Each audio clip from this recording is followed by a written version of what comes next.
Hey Google, turn on studio light. Sure, turning the studio light on.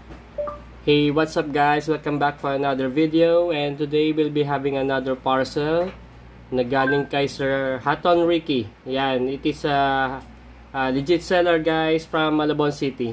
Okay, by the way, yung account ni Sir Hatton Ricky, it is a dummy account but I don't mind because ang seller na to si Sir Fernando Gomez. Yan, tested na nating legit seller yan guys. So if you're into buying pre-love toys, pre-love items, mga scale models like cars, trucks, just follow his page and check his post for his items for sale. Okay, so before that, just let me promote this page, HCE Shop Select. It is my personal page where I used to post some my items for sale. Okay, so let's proceed to the unboxing of this toy. By the way, ang nabili natin sa kanya, it is an Isuzu NPR scale na 1:43. Yan, very special yung toy na to. It is a cab and chassis only. Okay, so okay, secure na may parcel na sir. Let's unbox this. Okay, so by the way, pre-love item lang to. I'm fully aware of this condition with this toy. May mga missing part na to, but kinuha pa rin natin. It is a great addition to our Isuzu collection. Okay? So, ayan siya. Okay, naka-bubble wrap. Maganda yan.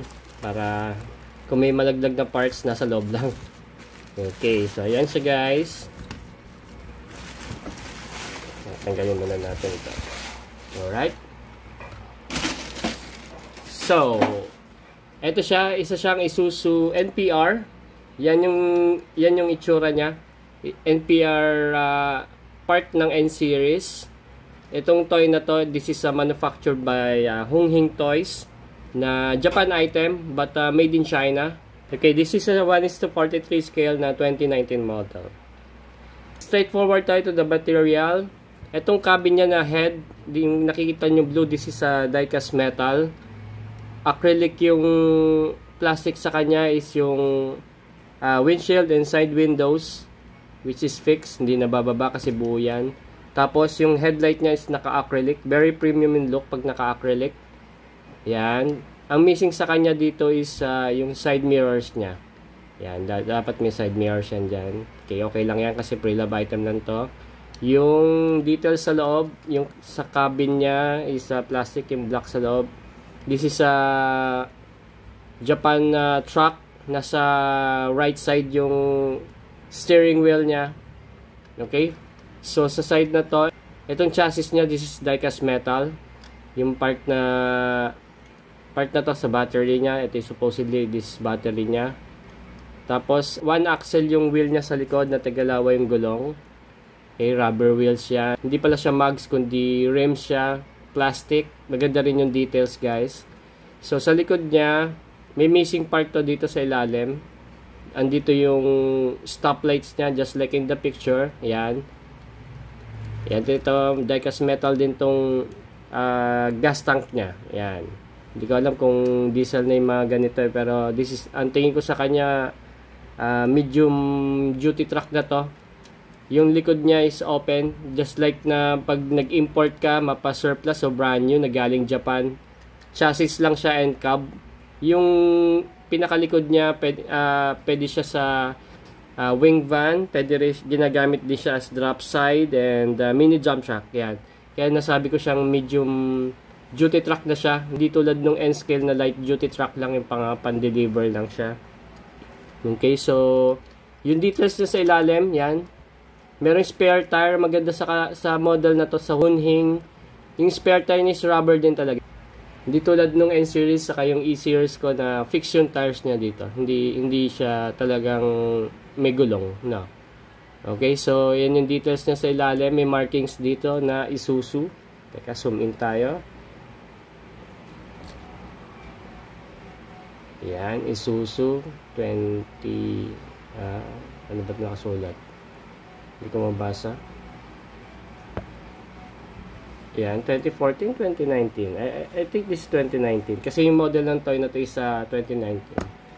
Okay, so Yung trick nito, ito yung gimmick niya. Yung steering niya sa harap is nagagalaw to. Just like yung EXR ko. Na ganito siya. Maganda to. Naliliko yung mga gulong niya. Okay, so another gimmick niya is natutungo tong head.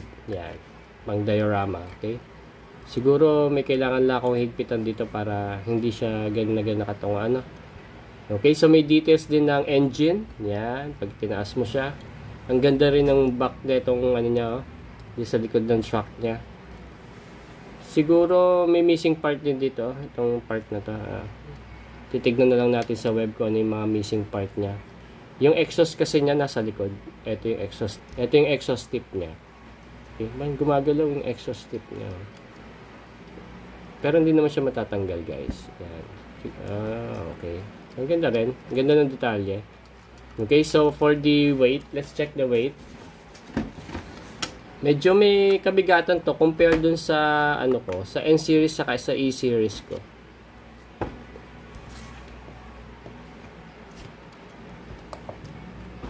Okay, so yan ang weight niya. That is 114 grams, guys.